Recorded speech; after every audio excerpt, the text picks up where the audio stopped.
Hi friends, రోజు reels ఏం చూస్తాను చెప్పండి. ఈరోజు హెల్తీగా ఏదైనా స్వీట్ చేద్దాం అనుకుంటున్నానండి. అదేనండి రాగి పిండితో రాగి లడ్లు.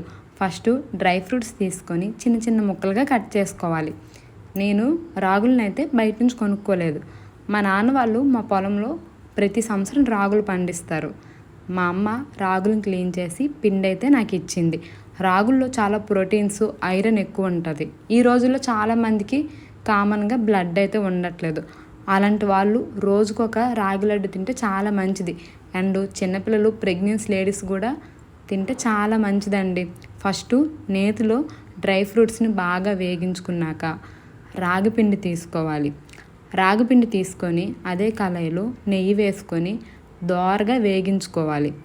దోరగా వేగించుకున్న తర్వాత ఒక పక్కకు తీసుకొని అదే కళాయిలో బెల్లం వేసుకోవాలి. బెల్లం వేసుకొని కొంచెం వాటర్ వేసి లైట్ పాకం వచ్చేంత వరకు చూసుకొని అప్పుడు రాగిపిండిని వేసుకోవాలి.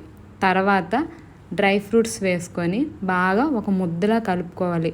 బాగా ముద్దలా కలుపుకున్నాక చిన్న చిన్న లడ్డూలు చేసుకుంటే అదేనండి చాలా ఈజీ ప్రాసెస్. హెల్త్కి మంచిది. కంపల్సరీ ఎవరికైనా ఒంట్లో బ్లడ్ లేకపోయినా, నీరసంగా ఉన్నా ఇలా చేసుకొని తినండి. నేనైతే ఎక్కువ చేసుకోలేదు. ఒక 5 డేస్కి సరిపోయేటట్టు రోజుకొకటి తిందామని చెప్పేసి నాకొకటి, మా వారికి ఒకటి అని చెప్పేసి తక్కువే చేసుకున్నాను. నేనైతే మాత్రం వీక్లీ 3 టైమ్స్ రాగి జావ ఇలా తాగుతూనే ఉంటాం. మాకు చాలా ఇష్టం. Thank you, bye.